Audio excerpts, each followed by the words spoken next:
318 Latino Podcast. Henry Whitehorn ha trabajado para el público toda su vida. Ha sido veterano de la Fuerza Aérea, oficial de la policía, superintendente de la Policía Estatal, jefe de la policía y mariscal de los Estados Unidos. Ahora, más que nunca, la parroquia de Caddo necesita un líder fuerte que esté comprometido para trabajar con nosotros al prevenir el crimen, no solo a responder a él. Cuando Henry Whitehorn era el jefe de la policía de Shreveport, los crímenes violentos y delitos contra la propiedad se redujeron a su nivel más bajo en más de 30 años.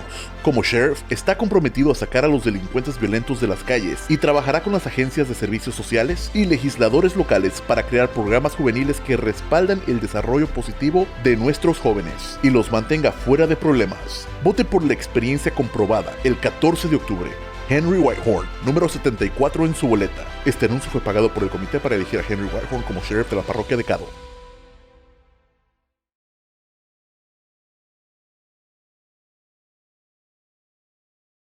The sheriff is the chief law enforcement officer for the parish. That encompasses a lot of different things. Constitutionally, he's also the tax collector. He or she is the tax collector for the parish. But the main role is public safety. And as the chief law enforcement officer, the sheriff is required to ensure the safety of the public, those visiting our great parish and city, and also for the residents. And so as chief law enforcement officer, he should be working with all the local, state, and federal law enforcement agencies to provide that necessary means for public safety in our community.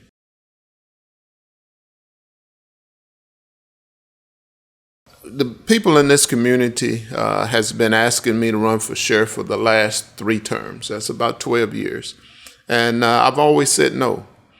This time is different. I had some local ministers and businessmen came, wanted to meet with me and explain the importance of me running and helping this community get a handle on some of the violent crime that we're seeing occurring throughout our community. And my reputation precedes me as being a fair individual, doing the right thing the right way and for the right reasons. Those are the 3 R's that I talk about often. And, initially I was still not at peace in my heart with running for sheriff. And so I told him that I would pray about it. And as I reflected, and after talking with my pastor, Pastor Sam Carr out at Life United Church, God showed me that this is his plan for me. And so I'm in this race because this is God's plan, not necessarily my plan. And God will put stuff on your heart sometimes that doesn't make sense to your mind. And I reflected back on all the opportunities that has been provided for me to lead the Louisiana State Police, to be the Deputy Secretary of Public Safety Services, to be the Chief of Police in Shreveport, to be the United States Marshal. President Obama appointed me in 2010.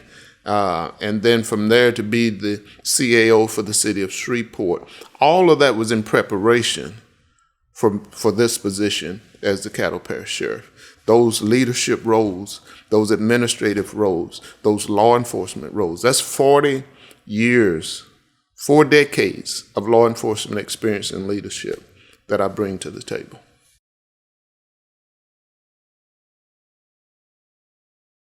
Yeah, I started my law enforcement career in 1977 with St. Louis Metropolitan Police Department in St. Louis, Missouri. I was a street cop, so I know how to work the street. From there, I came to Louisiana in 1978, moved here, joined the Louisiana State Police. I worked my way all the way up through the ranks of the Louisiana State Police, from trooper, sergeant, lieutenant, all the way up. I held every position. I spent 12 and a half years in investigation, so I know criminal investigation.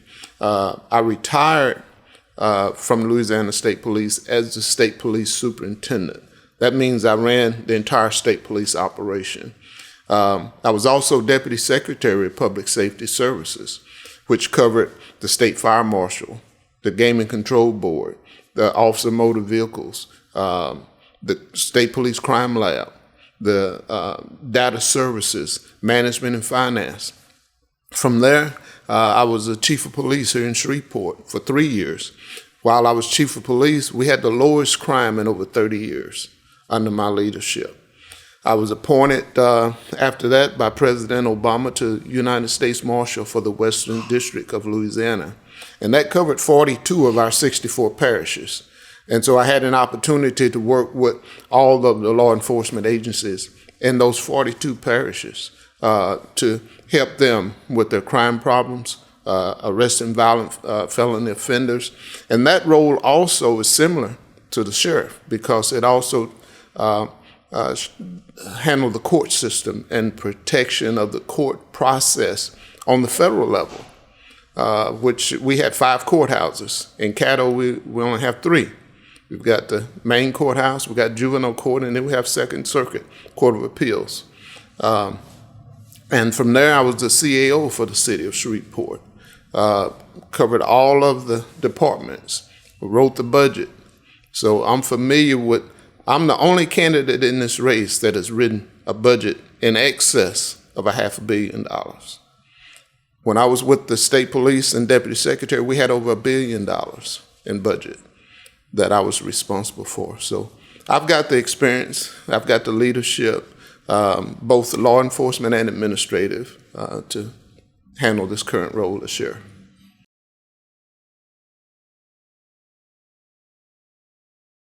The Caddo Parish needs a leader that is willing to partner with local, state, and federal agencies to work together.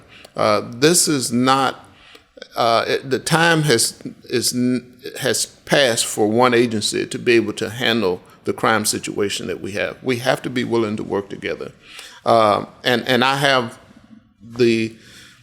know law enforcement. And I have the ability to coordinate those operations and work with our local agencies, work with our federal partners to make an impact and prevent crime.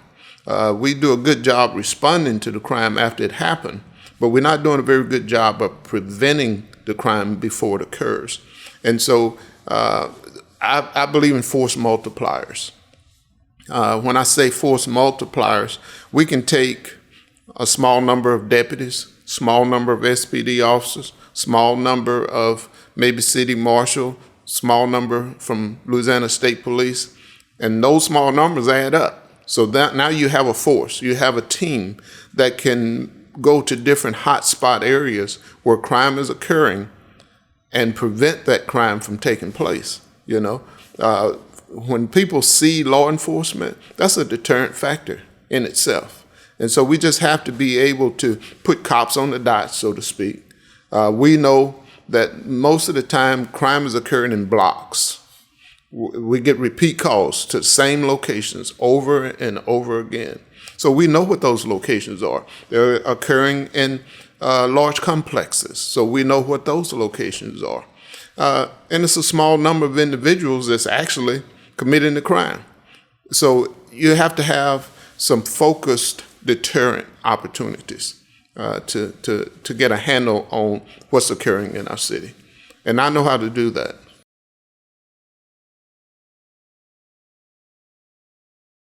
Community engagement is key to any operation. I tell people all the time, if police could stop the crime, we would have done it a long time ago. It takes the community. When I was chief of police, community-oriented policing was key and for my success. And so community engagement, being out in the street, making sure that the community knows who you are, that you are sincere about working with the community, you're sincere about equity and inclusion within your operation. If you tell someone that you're going to do something, you got to make sure you do it. If you're not sincere and genuine in your actions, people can tell. And I'm a part of this community. I've been here since 1978. I'm a Christian. I'm a father. I'm a grandfather. I'm a husband. And so this community, I'm passionate about it because I care about this community. And I think that shows when you're dealing with the public, when you're dealing with individuals, people can tell if you're sincere or not. And people have to trust you. At one point, there was the trust within law enforcement has dwindled quite a bit with some of the actions that we've seen, some of the incidents that has involved the public where people lose faith. And so we got to be able to work with our community, build that trust level back up. It's like a reservoir. One little crack in that reservoir can drain that reservoir. And then you got to repair it. And then you got to try to fill it back up. And it takes time. And when I left state police, we were considered one of the most highly trusted and respected agencies in this country. And as far as state police goes. But there's been incidents that has occurred since I left that has drained that reservoir. And so they're trying to build that back up. Same with our local law enforcement. People have lost faith in some instances that we're going to do the right thing, the right way, for the right reasons.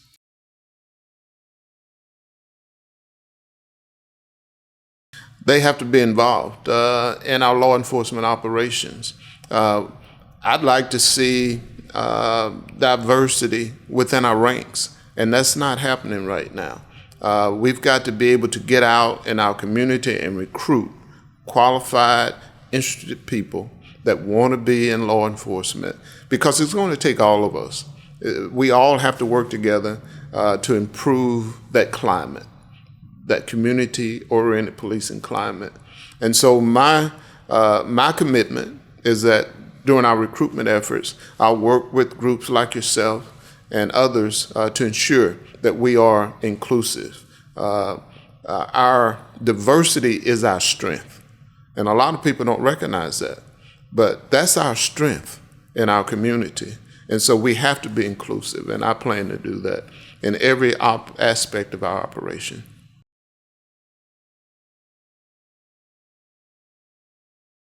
My platform includes youth programs. We have to be able to work with other non-government organizations to develop youth programs that will keep our kids out of trouble, positive programs. I visited over at the harbor about 2 weeks ago, and just trying to see some of the activities that the Volunteers for Youth Justice and others are have in place to try to work with our youth. We have got to get into our schools more. We've got to work with the Caddo Parish School Board. We've got to work with these other non-governmental organizations to develop positive programs for our youth. Now, we know that a lot of our violent crime in particular is occurring with not just juveniles, but young adults. 17-year-olds now who was once considered adults are now considered juveniles. So you got a lot of young adults that's perpetrating a lot of our crime as well. And so we have to develop programs. I hear people talk all the time about there's nothing to do in Shreveport and Caddo Parish. It's a lot to do, but you got to make folks aware of what's going on. You've got to be able to coordinate those activities. You got to be able to present them to our young folks in a manner that they can appreciate and feel excited about being a part of. Absolutely. And so those are the type of activities, and that's a piece of that community engagement that I spoke about, making sure that the community is engaged and helping us, provide those services and activities for our young people, because they're looking for things to do, and it's up to us to provide it.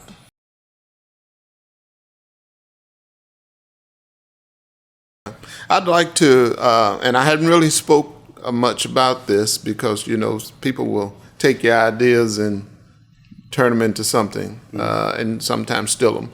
But I'd like to create a dashboard that folks could go to online and keep it out front where folks can actually see what's going on within the Caddo Parish Sheriff's Office. I've got to be out front myself, making sure that folks are aware of what we're doing. I can't sit behind the desk and just stay hidden. So I have to be out talking to folks like yourself, Brian, and others, making sure that you are aware of what's going on and answering questions. If folks got questions, don't be afraid to answer them. But I want to put it out there so that readily you can go to a dashboard, you can look at any of my operation and know what's going on. And some cities are doing that.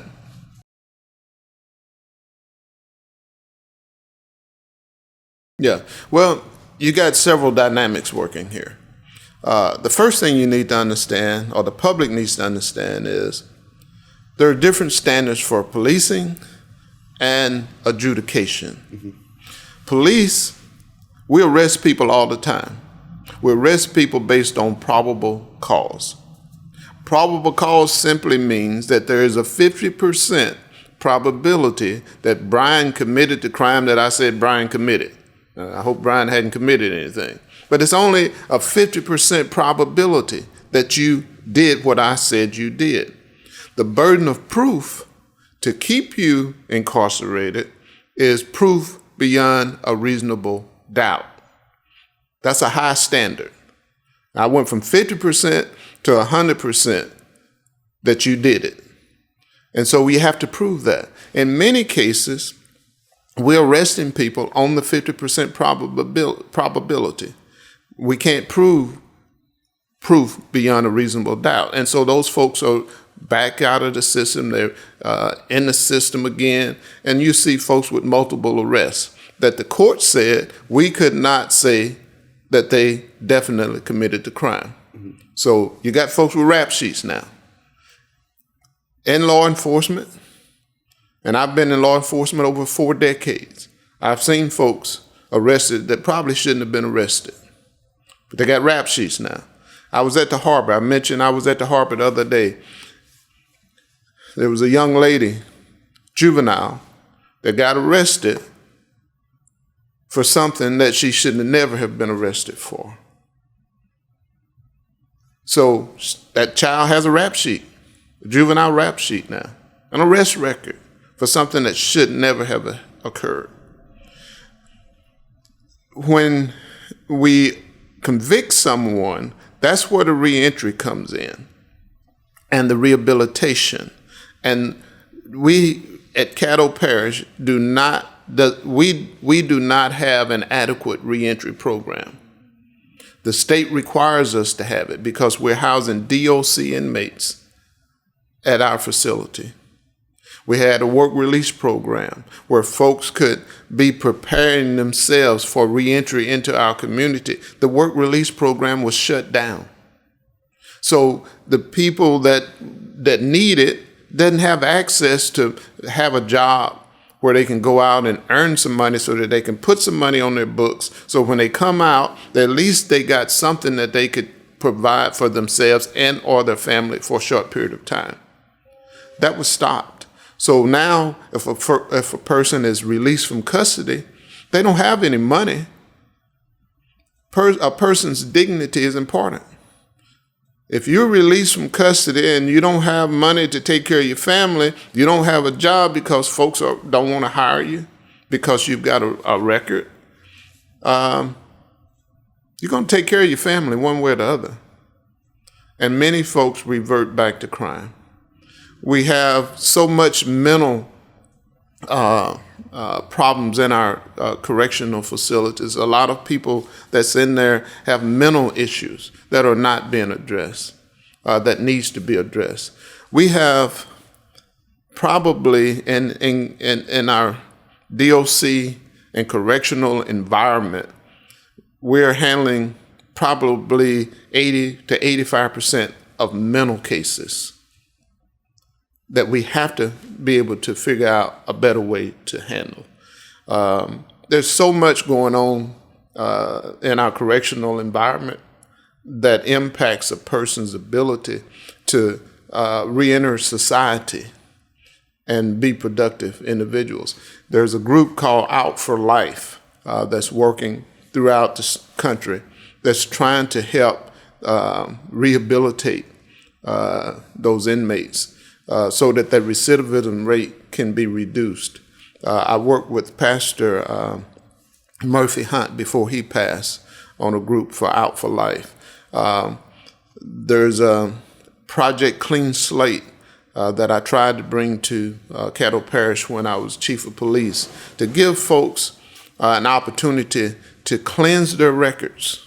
You know, expungement is one thing that we hadn't really talked about or in this community much, but we got a lot of folks that's got those multiple arrests that maybe shouldn't have been arrested, that those records prevent them from getting gainful employment. Folks are afraid to hire them because of those records. If we could clean up some of those, give folks a second chance to be productive citizens, I think you'll stop some of the recidivism as well, that recycling of folks.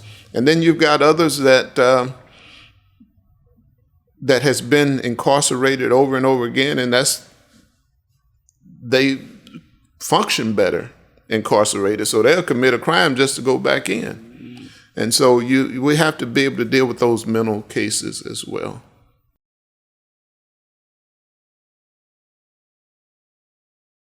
Then you mentioned that earlier, but maybe you can expand a little bit. Yeah. Diversity, equity, and inclusion is critical to our success. I mentioned earlier that diversity is our strength.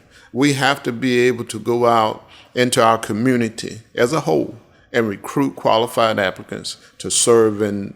They don't necessarily have to serve in law enforcement if that's not their calling, but there are many other areas within our ranks where folks could be willing to serve. And as long as we've got that diversity and representative of the entire community, not just a part of the community, I think that helps us long run as we go out and try to, engage the community and help the community feel that they are included. They are part of what we're trying to do, that they are important, that they are respected within our operation.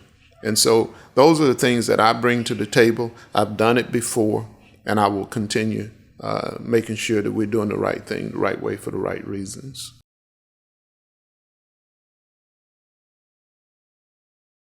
The 21st century policing model in some cases has been overlooked. The Obama administration commissioned a final report that is talk about 21st century policing and some of the things that need to be done in our law enforcement ranks, like officer wellness, like legitimacy, like community-oriented policing and community engagement, and just making sure that we are inclusive in all of our operation and that we're doing what's best not only for the police officers, but for the community as a whole. And so reimagining policing in some cases is going to take place. Law enforcement is going through a transition. And so you're going to need someone that has the experience, the willingness, and the knowledge to do it and not be afraid of it. Change is, people are afraid of change sometimes. But we can't continue doing the same thing the same way and expect to make a difference. Times have changed. Law enforcement has changed. Communities have changed. And so we need someone that's willing to embrace that and do what needs to be done for the future. I'm passionate about this community. I'm passionate about the future of this community. And that's why I'm running for Caddo Parish Sheriff.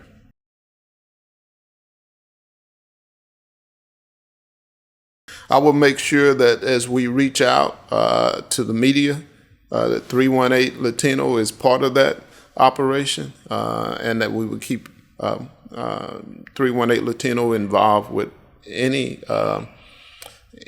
notices, any information that we're sharing with the community, checking with you, Brian, and Miss Vita, to see if there's anything special that we need to be doing that will impact your community and the rest of the community as well.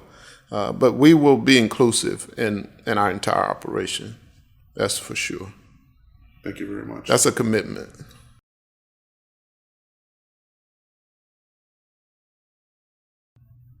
A safe community. As I mentioned, I live in this community, and I've got grandchildren. I've got sons and daughters. I've got a wife. This is important for me. I'm not doing this because I need a job. I've got full retirements. I don't want to be boastful, but God has blessed me. I don't have to do anything the rest of my life, and I will be very comfortable. And so I'm doing this for the community. I'm doing this because the community has asked for my help, and I have the knowledge, the training, and expertise to do it. I know what needs to be done. I know law enforcement. I know this community. I know this parish, and I can get the job done. And that's why I'm doing it.